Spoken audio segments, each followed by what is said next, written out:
Yo! À l'annonce de la sortie du jeu Hades 2 et d'une promo sur le premier, j'ai décidé de me plonger dans son univers et duquel je n'ai entendu que des critiques plus que positives. Et j'ai clairement pas été déçu. Je propose donc qu'on débriefe tout ça ensemble, donc pose-toi avec un coca bien frais, un lait ou un café, mais d'abord, résumé Wikipédia oblige. Hades est un jeu vidéo indépendant roguelite d'action RPG développé et publié par le studio américain Supergiant Games. Fondé sur la mythologie grecque, le jeu met en scène Zagreus, jeune fils d'Hadès et prince des enfers, alors qu'il essaye désespérément de fuir le royaume de son père et d'émerger dans le monde des mortels. Aidé dans son périple par sa lointaine famille sur le mont Olympe, il progresse dans différentes régions des enfers, le Tartare, l'Asphodèle et l'Élysée. Lors de chaque tentative d'évasion, le joueur traverse plusieurs salles choisies aléatoirement et générées procéduralement, peuplées d'ennemis, lui proposant plusieurs récompenses. Le jeu emploie un système de combat de type hack and slash offrant une attaque de base, une technique spéciale, un dash et une capacité dite ultime, auquel le joueur a recours pour venir à bout de ses ennemis. Si Zagreus vient à périr, il est systématiquement ramené au palais de son père, au cœur des enfers, à partir duquel il pourra s'élancer à nouveau en bénéficiant des trésors et objets trouvés lors de ses échappées précédentes, et ainsi progresser et augmenter ses chances d'évasion. Le jeu a été nominé au Game Award et a eu un grand succès critique. Un des gros points forts de ce jeu, c'est bien évidemment le scénario. Il avance au rythme de l'évasion de Zagreus, petit à petit. À chaque mort, il ressort plus fort, et à chaque mort, il découvre un peu plus les secrets qui entourent sa famille. Sa mère, ou encore les secrets de ses amis comme la culpabilité d'Achille vis-à-vis du sort de Patrocle, ou même les liens unissant Astérion à Thésée. Si le jeu paraît rapide de prime abord, où il faut entre 10 et 20 heures pour battre Hadès, il n'en est rien. L'évasion de Zagreus s'avère être le commencement de quelque chose de beaucoup plus grand, lié à sa famille divine. En effet, les liens entre Hadès et les Olympiens sont mauvais, et beaucoup de secrets en sont la cause. Hadès, loin d'être le tyran qu'on imagine, se révèle dur par devoir, et possède ses faiblesses, notamment sa tristesse vis-à-vis de ses frères, mais surtout vis-à-vis de Perséphone, pour qui il fait tout cela. Zagreus, quant à lui, voit les choses autrement, et à force de persévérance, fera comprendre à son père qu'il vit dans l'erreur.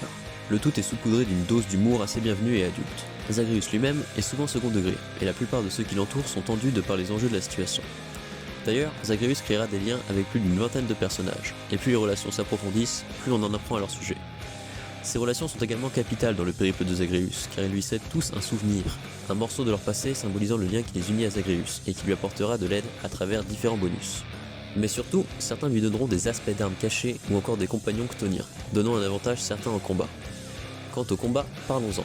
Déjà, il est possible de faire une infinité de runs différentes. Chaque dieu possède une vingtaine de bienfaits qui seront accordés salle par salle aux héros. Il faudra choisir une arme et un aspect parmi les 24 disponibles, et ensuite, les bienfaits disponibles ou bonus choisis sont aléatoirement disponibles. C'est à vous de choisir chaque fois ce qui correspond le plus à votre game actuel. Sans parler du pacte des châtiments permettant d'offrir plusieurs bonus aux ennemis ou handicaps aux joueurs.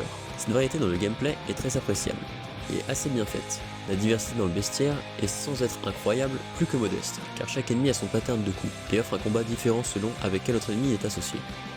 Les boss, quant à eux, offrant des combats plus qu'appréciables, peuvent bénéficier d'un bonus avec le pacte des châtiments.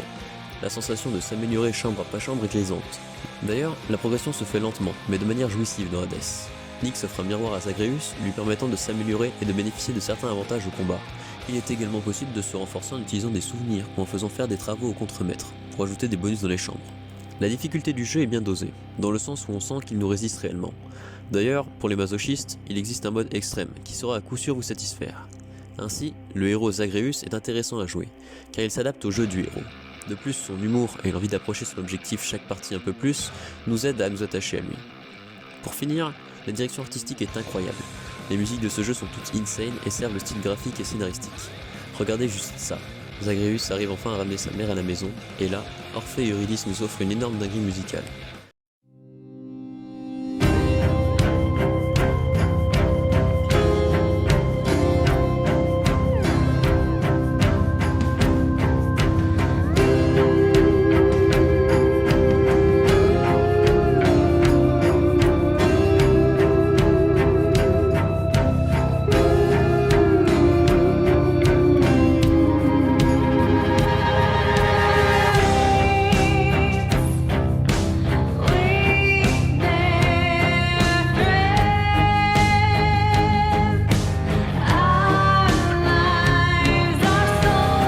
Les designs sont pour la plupart très sympathiques et créent une identité propre au jeu, que ce soit les décors, la maison ou les personnages.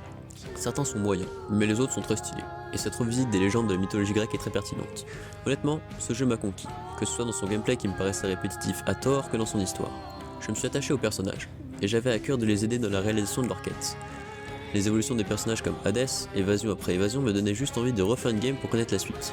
Et tabasser des hordes d'ennemis ou de boss m'était toujours satisfaisant, dans le sens où je n'étais jamais équipé de la même façon, et même si quelquefois je me suis fait battre, cela ne me donnait que plus envie de reprendre les armes. Il n'est pas pour autant mon jeu préféré, même s'il mérite quand même de figurer parmi les meilleurs jeux de la décennie précédente. Voilà pourquoi j'attends avec impatience le second opus, qui devrait arriver dans un an au moins, et qui sait, peut-être qu'on en reparlera. Bref, si cette vidéo t'a plu, tant mieux. Si elle ne t'a pas plu, j'en suis désolé. J'essaie chaque jour de m'améliorer, alors laisse une critique constructive. Allez, salut!